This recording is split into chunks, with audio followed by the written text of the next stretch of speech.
What's happening, sports fans? We welcome you back to another episode of San Diego Prep Insider, the official podcast of the San Diego CIF section. I'm Christian Pedersen. I am joined by Tommy Morris. You can find him at Real Tommy Morris. This week, he's rocking a red band, assumably that wedding band is for his marriage to the USC football program and his love. I went to the state game yesterday. I didn't change out, so I was wearing my San Diego State one. Very cool. Very cool. Yeah, there we go. Bodie De Silva joins us from Scorebook Live. You can find Bodie at SD Preps on social media and in real life. You can also follow at SB Live CA Scorebook Live, the official digital content provider of all things CIF, everything. Well, all things of all high school sports, but specifically we love them for their coverage of the CIF. They have the great articles from Bodie, great written content, great photos, great everything. Awesome app for following along scores of state football games and of CIF San Diego section championship games that have happened over the last couple weeks. Guys, 6 teams have been crowned as section champs. They have all moved on to the state bowl games. Plus, later in the show, we're going to get around to our first basketball top 10. The champions. I want to just kind of talk about them in order from open down through 5. We will recap what happened during their finals and then into a look at their state. Let's start with Lincoln. It's been 2 weeks. We have talked already about it, but they are our open division champions. They are moving on, if I have this correct, to the Division 1. It is 1A, yes? Or no, they are 1 double A. Okay, I'm trying to get all these correct. They are the Lincoln. Also known as the second highest level in the state, just for open. 1 double A, 1A. Correct. Yeah. 2 double A, 2A type thing. So the 1 double A, Lincoln is going to be playing at Sierra. Wait, the more A's, the better?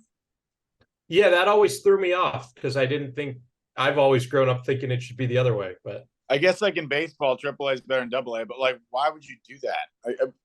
Because in the lower number for the first number is better, but then the second number needs to be a higher. Not too much. Sorry. Well, I mean, in California, we always look at Division 1 being the best, but some states it's 6A or 5A is their best. So who knows? Can I argue that they might have intentionally done it in a way that is opaque and confusing so that there's less focus on who is the better of the bowl champions and that everybody just enjoys a bowl championship? Legit. If that is the case, then they're geniuses.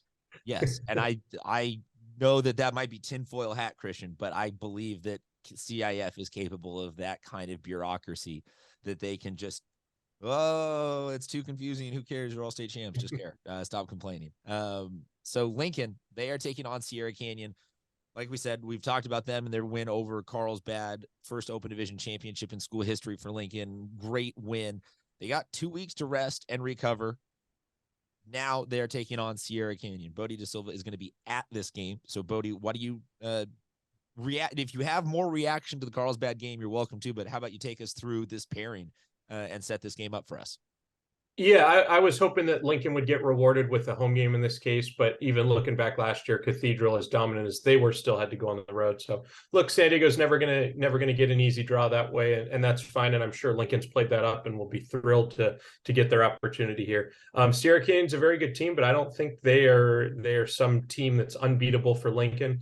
I hope in this week off that Rod can get a little healthier there because he certainly was not near 100% in that Carlsbad game. Still found a way to go over 100 and whatever. I think it was 17 yards there. But if he's closer to health and the way Lincoln's been playing, they saw other guys step up at receiver. The defense has been really good. I certainly give them a chance in this matchup. But if you want to compare some teams, Sierra Canyon's coming off a win over Inglewood, and that was an Inglewood team that beat Carlsbad by 19, I believe, earlier in the year. So certainly a tough matchup here, but the winner of this game will get De La Salle Folsom, and those are two of the best NorCal teams we've ever seen. So would be a fun run if Lincoln can continue it, and I certainly give them a shot to do so. It certainly seems like the defense for Lincoln, the way they closed out the Carlsbad game with a couple of huge sacks over the last 2 or 3 drives, is capable of extremely incredible things. So I'm, just as much as you were saying, you're excited to see how Rob is doing after a week of getting healthier and some rest. I'm also just excited to see what that defense can do coming off of a win that, hopefully has them full of a lot of self-confidence and playing with a lot of swagger in that. Tommy, your thoughts on this game? Yeah, I like Lincoln in this one. Sierra Canyon coming off, granted, we don't follow Southern section as much as we do San Diego section. I did not think Sierra Canyon was going to beat Inglewood the way they did. I was really impressed by that. But the way Lincoln matched up with them is pretty good. For Sierra Canyon, they got Dane Dunn running the ball. He's only a sophomore. He's run for 1,800 yards, 23 touchdowns.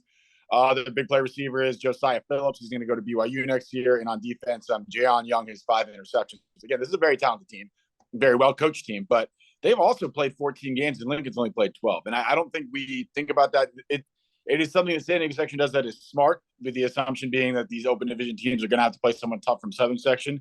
Give them a little bit of a boost by giving them 2 bye weeks, one leading into playoffs and one afterwards. I'm actually surprised we don't get more complaining from Southern section that our guys get to do that. But yeah, I like Lincoln in this one. Modern Day Catholic, they beat Mission Hills in what can only be described as a weird one. Not saying that decides any other way. Jerry McClure, look, get at me that's going to UCLA. I love that. I'm all about that. I know this says Syracuse because I kind of sometimes got to hide my UCLA fandom on this podcast when we have a USC alum. But yeah, no, I'm all for him having caught that ball, but no, they won. Regardless of any of the refereeing, they are our champs. They are our representatives. They are going on to play at Downey on Friday. This one, I know Joyner specifically asked us after the game to, hey, we like being the underdogs. Please don't pick us and stuff. Like, this is a San Diego team leaving, so we got to root for them. I don't know enough necessarily about Downey to be like, oh, here's how this person matches up versus that person matches up versus this person matches up. But later in that game, the Modern Day Catholic defense came up with a couple of huge stops that they needed to shift the momentum. And then ultimately at the end, the offense, what was the throw to McClure? 35 yards? Like, it was a down 30. It was a downfield play, like something that had necessarily been lacking was there in the exact second that they exactly needed it, and they won. So I don't know how to root against this team or under evaluate this team, because this team to me seems like everything is working. At least in the instance, if they need one, they got one. So this seems like the best version of this Mission Hills, of this Modern Day Catholic team. That's a horrible Freudian slip of me. That seems like the best version of this Modern Day Catholic team to be going on into a state. And yet we have to add for the record, Stats and Research forgot about 2 championships that Joyner had as an assistant coach. So Bodie, we'll start with you again on this one. Your thoughts, if you want to go back on the Modern Day Mission Hills game. If not, let's just move forward. And what do you think about, can anybody stop them at this point in the year? Yeah, when they're coming in with a 9-game winning streak, the defense until Mission Hills had been lights out, really. I mean, 18 points over those 8 games there. And Mission Hills scored a little more than I expected them to do.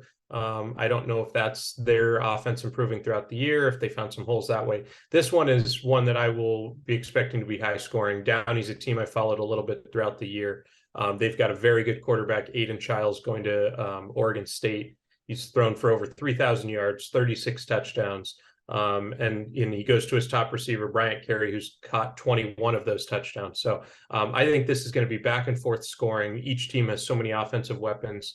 I think for Modern Day Catholic, seeing not just the emergence, but the success of Anthony McMillan last week, their running back, where they can get some big yards on the ground. They obviously had a big screen pass to him. Whether or not he was down, that's a whole other debate there. But the yards counted regardless. They are in this spot. They're back here for a 2nd consecutive year. And I much like Lincoln, I certainly give them a chance. It'll be tough on the road. And I think they're going to have to score the majority of their possessions to keep up with Downey. But I give them a good shot to get back to a 2nd straight state title. Tommy Morris, your thoughts again on either championship results for Modern Day Catholic or this state bowl game?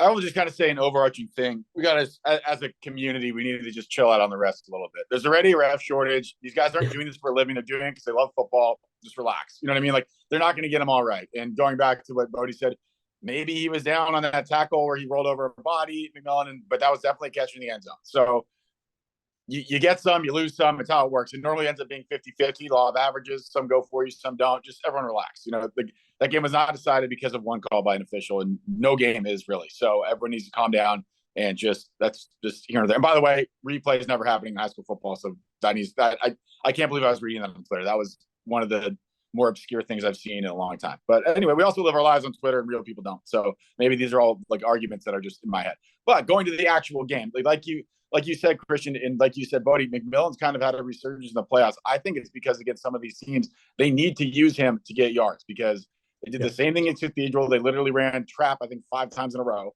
They when it's working on the ground, they stay on the ground until it doesn't. And they're going wide, not deep with the throws now in the playoffs. I think against Downey, they're gonna have to try and air it out a little bit because, like Bodie said, offensively, Downey's very, very good. You mentioned Childs, passing yards, but he has over 4,000 all-purpose yards and 45 all-purpose touchdowns. So this is a very, very good offense. They're gonna have to score with them. Anthony Irons on defense for those guys, 8 sacks. So just giving you a little bit about Downey. I do like Downey in this game. I don't think it's going to be a bad game. I just think Mater Dei is going to have to. They got to score more. And possessing the ball and stuff worked against Cathedral. It worked against Mission Hills, but I don't think it's going to work this week against Downey. So barring an offensive explosion, I like Downey in this one. Moving on to the Division 3 AA state level, our Division 3 champions. Yes, 2 single A if we want to go in order, but that's Who did up I to you. miss? Granite Hills. Did I miss the Granite Hills? I'm trying to scroll through this because they're a Saturday game, so it throws everybody off. Yeah, it's a little confusing. Yep. That might be why I missed it. So the Granite Hills game, we can definitely talk. Oh, yep, nope. Etowanda at Granite Hills, Saturday, December 3rd, 2A. Correct. I missed that right next to Bruce Rawlinson's face. I don't know what to say. I don't even want to get into that, by the way. Yeah. Oh my gosh, Southern Section. So look, that Granite Hills game was a blowout. That was an impressive affair at the finals level for Granite Hills to execute on offense that way, shut up the Ramona Bulldogs in the second half. That was awesome. I think that they are a team that maybe could have been somewhere in a top 3 or 4 seed in D1, maybe could have been an open if they were a D1 team this year. I don't know how the math exactly works out, but they're obviously like a really talented team. So I think that they benefit from, not going to say they're underseeded, but I'm going to say they are competitively seeded to be very good at this level and succeed and have a state championship, which first one for the school, first one, like why not run all the way and just have these guys be legends forever? Bodie, your thoughts on the Granite Hills explosive offense in the finals and or this state opportunity they have? Yeah, what they've done has been so impressive. I saw them in their scrimmage week, and I was certainly not expecting that. Now they were scrimmaging Mission Hills and Mater Dei Catholic. They weren't playing some slouch teams, but what I saw, and it just goes to show you can't always take away from scrimmages that way because things are limited. Maybe guys are getting worked in, not healthy yet, but they've been so impressive. As we've talked about, the only 2 losses were to open division teams, Poway and Madison. The Madison game they controlled for 3 quarters. So what they did in playoffs, I was kind of expecting it. I mean, I don't like to predict huge victories, but that's exactly what they did, and they handled their business. They can offensively, there's so many different ways they can attack you. They'll use different quarterbacks. They've had so many different guys step up in the rushing game. Defensively, I think they've scored 8 or 9 times on defense now this year. They've scored twice on special teams. I just think this lines up where it's perfect for them to make a run and to be in the opportunity for a state championship a week from now. Not to take away from Etowanda, they've had an interesting year. They were 4-5 at one point, have now won 5 in a row. The last 2, they beat Lusinger by a point. They beat St. Francis last week by 3, and that was outscoring them 21-0 in the 4th quarter. So they seem to be on a little bit of a roll there too. But I think Granite at home is going to be the only Saturday game, so hopefully a big crowd packs in there to kind of support San Diego's team there on Saturday, and I expect Granite to be victorious in this one. Now we need at most a 3/4 capacity crowd. Those bleachers are very sketchy. That is true. Sketchy. We do not need a capacity crowd there. Tommy, your thoughts on Granite Hills' success? Not surprised about how the game went last week. This is a very good team. Like I said last week, this is a team that could have easily competed in Division 1 and been very competitive. Just another side note, very, very happy that they did not end up putting Granite versus Mater Dei. That kind of, in my mind, defeats the purpose, but there was a very real chance that we would have ended up with 2 San Diego section teams playing each other in the semis. I like them in this game at Etowanda. DeMarcus Davis likes to throw the ball to Jaden Landrum. That's their little combo there. But I really think Granite Hills' defense is one of the best in San Diego. We talked about the offense, but the defense is lights out too. So I like Granite Hills, and I think Granite Hills has a very real shot of winning the state championship this year. Yeah, the Granite Hills defense made me think that pressures needs to be a more publicized high school stat, because if there was not a necessarily like, oh, they sacked him every play, but at some point in every play, even the running plays, some formulation of Ramona's offense was under pressure in the backfield during every time they were trying to set up that play. Moving on to our Division III champions and the State 3 AA people are University City. Guys, Sam Cooper would like me to go publicly on the record and be the character from Game of Thrones that follows you around going, shame, shame, shame. I thought that was one of the more polite edits that was put together in terms of tied everyone together. But I also thought it was poetic that Raymond comes on here for 1 week and would tell him, yeah, you're going to get aggregated into someone's mentions. UC goes on to prove all of the haters wrong, whatever, yada, yada, yada. They have a great second half. Point Loma has a flat second half. They kind of run away with it. It was not as close as the score showed. University City seems to kind of won that game start to finish. So, team of destiny, this is just where they expected. This gets them back to normal. Like, hard to make it entirely of where they're going with it, but it's because it's not the same, I think, permutation of this squad that we necessarily thought we were going to see at the start of the year. It become its kind of own different thing, but it looks still really successful. And I think that for me, once you get past the very blatant brand name of like the St. John Boscos, Sierra Canyons, Etowah, like, you can only go so far before I'm just like arbitrarily scared of any Southern or LA City section schools. And I think at this point you start talking about, yeah, like we can draw a favorable thing. Like a San Diego team can go on a run. It can be 50-50. You know, you don't ever count us out. So guys, I'm curious if you want to even acknowledge last week or not. And then what you want to talk about state-wise in terms of how you think UC matches up here. Let's start with you, Tommy. Yeah, great game out of UC last week. You know, a lot of their big players made big plays. There was at the end of the half, you know, when it was looking like maybe Point Loma's game, Caden Dawson with a huge interception, which led to a touchdown. Sam Cooper ran the ball well, threw the ball well. Drayden Gardner with 2 long touchdown catches. So the stars were out for UC, and they have some great athletes on the perimeter, which they're going to need to have to keep up with San. Jackino, Jacinto. How are we doing this? I was going to say Jacinto. Jacinto, San Jacinto. I've heard it both ways. They got a quarterback who's thrown 39 touchdowns and 1 interception. That is pretty good. Malachi Brown, over 1,000 yards rushing. Dylan Gresham and Washington commit Vincent Jones, both with over 1,000 yards receiving. They have a lot of playmakers on offense.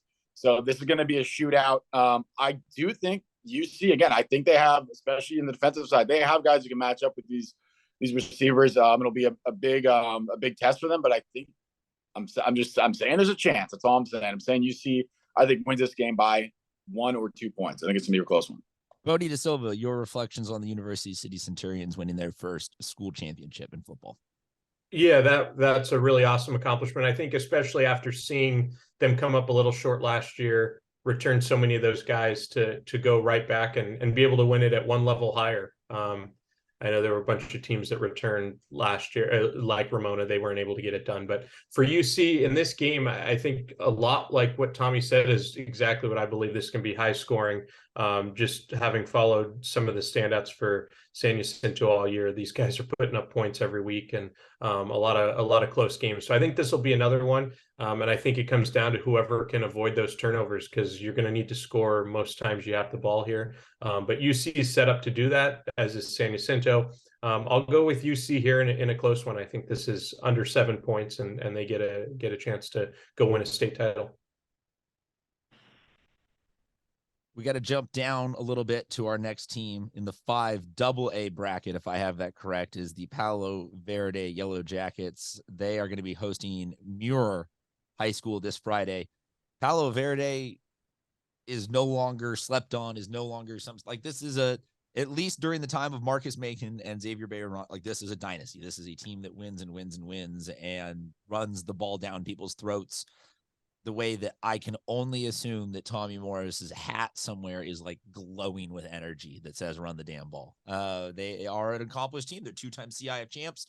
So they know how to get it done. And this feels like, they're hosting it. So why not go with them? But in general, this is a huge congrats to Palo Verde for reaching this point. Back-to-back championships are not easy, no matter how stacked the bracket is. You just look at Tyler Buckner. Like, he could not win every single title game he was in. There's a lot of really, really good football players that don't have any of them. Palo Verde now has 2 of them. So tons of respect onto the name. Bodie Da Silva, let's start with you. Your thoughts on Palo Verde's championship run, as well as their, and no pun intended, because we know they're going to run the ball, their state run that starts with Muir. Yeah, for Palo Verde, just awesome. I mean, moving up a division, second straight football title. They won baseball last year. They won girls basketball. Just seeing kind of the resurgence that they've had across the board. Obviously, those things at a school their size won't last forever, but when they're there, you take it, and they'll probably need to reload and come back several years from now. But for right now, focused on it, they have a big opportunity ahead of them. I've seen a lot of Los Angeles people go, oh, well, there's no chance they can beat this team if you're going against Muir. Can't run the football. Well, look, Palo Verde's can run the football. They're not going to throw the football maybe once, maybe twice, a couple times in playoffs. They didn't even throw it at all. They know what they're going to do to get through playoffs as the 7th seed going on the road to Coronado, La Jolla Country Day. I gave them a chance to beat Fallbrook. I didn't think they'd beat Fallbrook that way. That was super impressive, and I think they'll do it again with what they have right now. They know what they want to do with their system. And nobody's really been showing that they're able to stop it. So I think they get it going another week. Tom Morris. Yeah, so Muir just coming off of a shutout win over Salesian, which is a running team, and held them 0 points. So to Bodie's point, or to what Bodie said, there is some truth to the, I guess, pushback that a run-heavy team can be successful against Muir. Ja'Kai Pulley for them, 186 yards and 2 touchdowns. So they like to run the ball as well. I think this game is one of those ones where there's like 3 possessions a quarter because both teams are running the ball the whole time. I think Muir wins this one in a close one. I don't think they're going to shut out Palo Verde, but I think it'll be something like, like 21-14, a low-scoring game because not a lot of possessions to go around. But it's a tough trip from Muir all the way out there to Palo Verde. So they've got that going in their favor too, but I do like Muir in this one. Yeah, something tells me that Palo Verde almost wants a challenge at this point. Like, they almost crave and need an anti-run team in order to just to have a little bit of fun and have a little bit of something here in the playoffs. Finally, we go to Classical Academy. They end up with a bunch of unanswered touchdowns in the second half against Crawford. I don't think there was a bigger first half to second half change in any of the championship games than what Classical Academy achieved. So congratulations to the Caymans. I'll say this to the coaches. Look, I get that not all of you watch all of our episodes ever, but it's childish to think that you think we have some beef when Diego Preciado was precious at Boo-Boo. Like, 2.5 years of covering that kid all the time. We were all over Classical Academy. We've been at a bunch of stuff. I get that you singularly feel like, oh, like we're anti-you or whatever because of ways that you pick the podcast. There are ways to correctly and incorrectly go about it, and I'm up on my soapbox just this little teeny one bit, but please don't lay your hands on me and come jumping up behind me and like shake it. Like, I'm not saying don't touch the merchandise, but I don't think it would be appropriate if in the middle of the third quarter, I ran over on top of some coach and was like, called that you'd be up by third or what? Like, you'd be like, bro, time and place. I'll say time and place. I'll also say, come say it to my face. You don't need to chirp as you walk by. Like, we're all adults here. Come have some fun with me. I'm a pretty good natured guy. When you get actually genuinely hostile with me, I'm like, what's the point? We got tons of other stuff to cover. So just, I see Bodie smiling. So he's picking Lancaster. No, I'm saying congratulations. And I'm saying that, like, there's a way in which we can all exist that you like. Part of this show is just generalized entertainment. And part of it is actual factual reporting, but most of that is left up to the stuff that is published online and on apps and stuff. And this is just context for all of it. So if you really take it that seriously, like a lot of us were saying at the point of that game, let's re-examine what's going on here. But congratulations. It was awesome. It was killer to see them win in the way they did. Life Pollard, Bodie, I saw that you guys had him as one of your athletes to watch, or it was on one of your cool graphics that you guys. Yeah, top performances. Yeah. Top performances. Life Pollard is the real deal in a way that, I mean, when you make the adjustment in the second half and score 4 touchdowns, that's awesome. That's kick ass. And that's something that I would assume going forward will be identified as the thing that people want to try and stop about that offense. But that offense seems still capable beyond Life Pollard of moving the ball. So I would assume that means that if a team, in Lancaster does find a way to isolate or stop him, that they're still going to be plenty capable of putting up points, and that you're going to see them either win a shootout or go down guns a-blazing in the playoffs. And it seems like this Classical Academy team will probably score a lot of points. Your thoughts, Bodie? Yeah, looking over the two teams, I think it's a very similar matchup. They are both run heavy, but they're not like Palo Verde that they'll never throw the ball, but they'll pick their chances that way. And each of them have a running back that carries the majority of the load. Obviously, Life Pollard's the guy on Classical to do that. It's Ashton Mitchell for Lancaster. Ultimately, I'm going to go with Classical here at home. I think, well, I shouldn't say at home. The game will be played at Del Norte, which is an awesome venue. It's a new big field, obviously, with Classical not having access to a field like that to play in, and Del Norte was able to step up and get that done. So I'll go with Classical at home. I think they make a couple more big plays here. Let's say Life Pollard gets into the end zone 1 or 2 more times and leads them to the state championship a week from now. Tommy Morris, your thoughts? Yeah, I think this is, if I'm not mistaken, the only North County game that's happening Friday as far as state championships are concerned. Am I right on that? I believe so, right? Correct. Yeah. So if you're in North County, you might as well go to Del Norte to support San Diego teams. We're rooting for all San Diego teams, by the way. Yeah, if you're looking to go to a game on like, Friday, the home games are technically this one and Palo Verde, which Palo Verde is a little bit of a hike to Blythe. So. Right. I mean, it's basically, yeah, exactly. The only Friday home game is Granite Hills Saturday. I do think this is going to be a tough one for Classical because, like Bodie said, these are two very similar teams. Not big necessarily, but like to run the ball. And Ashton Mitchell was already mentioned. I think he's listed at 5'8". Their next biggest threat on offense is receiver Challen Hughes, who's listed at like 5'7". So they have a lot of smaller guys who are good athletes. I think this will be a very difficult matchup for Classical. I think there's a lot of points scored, but I do think it'll be a win for Lancaster. But it will be a fun one to watch. To make sure, again, it's the only game within an hour if you live in San Diego. So drive up to Del Norte, enjoy your Friday night, and cheer on Classical. Del Norte is a great setup too. That's an actually fun venue to be at. It's a quality field, good lighting, good parking, good everything. As we're putting kind of a finishing bow onto football, I think it's interesting. Division 5 is a first-time champion usually, and Classical continues in that vein as they win. But then in Division 3, we had UC winning first-time championships, Granite in Division 2 winning a first-time championship, Lincoln in Open, first-time Open championship for them. It was a year that we had in the semifinalist round. We were talking a lot about, like 80% of all these semifinalists were last year's semifinalists. This is kind of, nuts that we have such an elite class, but then some of the upsets, some of the underdogs, some of the new guys. And it feels like this was a pretty much either like a reset year or the year with most parity or the year with just new, like this was one of the biggest changes in the football landscape of a year that we've seen in the last 5 or 6 years. I feel like, am I wrong on that? Walking away from championship weekend, I felt like it was nice to see some of those new faces being crowned champions. Yeah. And I kind of say this too, like, granted, we talked about this before the show. If the college football playoff shapes up the way it is, like it's cool seeing new teams in there. Similar with San Diego section finals. There's a lot of teams that we don't normally see in the finals. Schools getting experience for the first time and so forth. So it was a good experience. Bodie, final thoughts on football season before we move on to tip off our basketball coverage.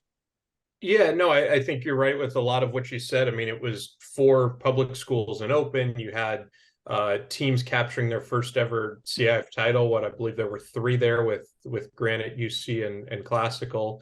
Mater Dei making it back to back. So yeah, it wasn't Cathedral, it wasn't Helix, it wasn't a lot of the same we've seen, which certainly they'll be back, and maybe even next year. But yeah, just good to see a little bit of a shakeup and new teams bringing home trophies. Okay, basketball it is. Let's close out, Bodie, with your top 10 here. And let's say that going into basketball season, things are obviously structured a little bit different because you don't have the rigid basketball only plays on Friday. So this show will be dedicated to trying to do our best every week to give sort of an update on the top 10, some big games to look ahead to. We'll still do relatively the same stuff, guys and girls basketball, but we'll also start to sprinkle in some soccer, a little bit of water polo, maybe have some wrestling. We can continue all of this coverage all season long. Bodie, your top 10, though, I know you said in pre-production you had it unscathed for maybe 5 hours, but let's hear your top 10 as was published this week, just to give people sort of a frame of reference for where the landscape is. Because I think Tommy is symbolic of most high school basketball fans right now when he said in the production group chat, I don't know shit about basketball right now. I will. Give me a week. I will. I just Tommy, still wrapped up football. It's me as well. It's everybody as well. And I think even the people that cover a ton of high school basketball, except for Aaron Bergen, Virgin Bergeron, basketball never sleeps for him. Basketball does never sleep for him, but even the common fan, you don't always know really all that much about a team after 4 or 5 basketball games. And we're largely still in the very early part of this season where some of these teams were just played a couple preseason, couple non-league conference tournaments are starting to happen now and will very quickly escalate. So basketball is going to start giving us a large enough sample size to have some fun with, but for now it is just sort of exploratory surgery as you're poking around. Bodie, hit us with your top 10 and then let's get out of here.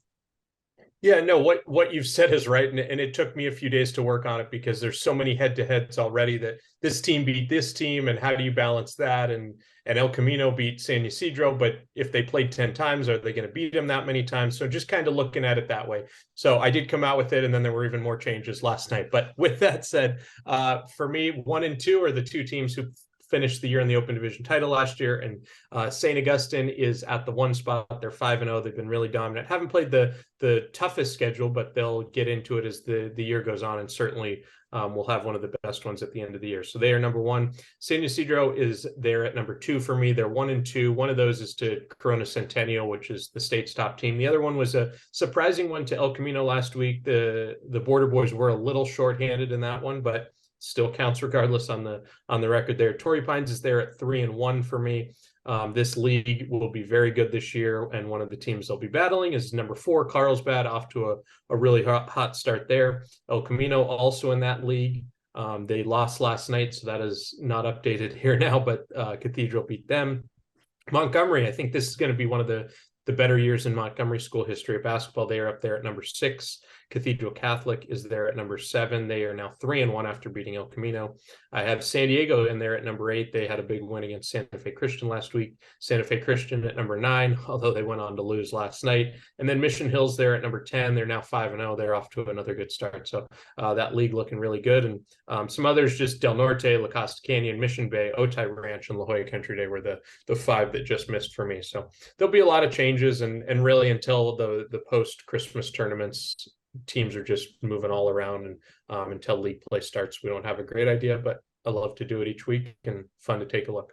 Would like to also close out with the La Jolla Country Day team this year is going to be fantastic to watch. They are state ranked. They are probably going to end up being a national powerhouse type year. And, we'll do our best we'll do our best to cover the girls side of this game, but just know that the gap between one and the rest of the field is one and the rest of the field. Everyone's coming for them. At least in the state, there'll be some great matchups with them battling Sierra Canyon. I know that's a game. La Jolla Country Day, Sierra Canyon girls up at the gym formerly known as Staples Center later on in the year. So that's a huge one to circle. Is there a new name for that yet? We're still stuck with what? Yeah, is crypto dead again? So I don't know whatever. I don't know. Yeah, I gotta figure that out. The Los Angeles Regional Gymnasium. No, I think that one's still got crypto.com on the floor. No, I think you're right. I just never know how long that's going to last. Yeah, good on Miami and all that FTX money. Let's start a CIF coin. There you go. Yeah, I was going to stop you. Yeah, everyone says that CIF's funneling all this alleged Where's- championship money Yeah. going everywhere. Let's funnel it into a CIF Yeah. coin. That's how you can get into champ. That's the only way you can pay for tickets from now on at CIF championship events is with the CIF. And they all cost $1 billion. They all cost. Get in now. They all Yeah, cost. get it now though, because ticket. they're going to skyrocket in price. Yeah, we will only sell 6 of them. You can only buy fractions of them. Right. Yes, exactly. All righty. That's basketball. It'll be back every week. We will talk to you guys next week. Make sure you follow scorebooklive.com or download the SB Live Sports app to follow Bodie, SD Preps. Tommy's real Tommy Morris. I'm Mr. CPED. Go check out, go to Del Norte this Friday in Sport Classical Academy, and we will be back with one more week of football and some regular basketball next week.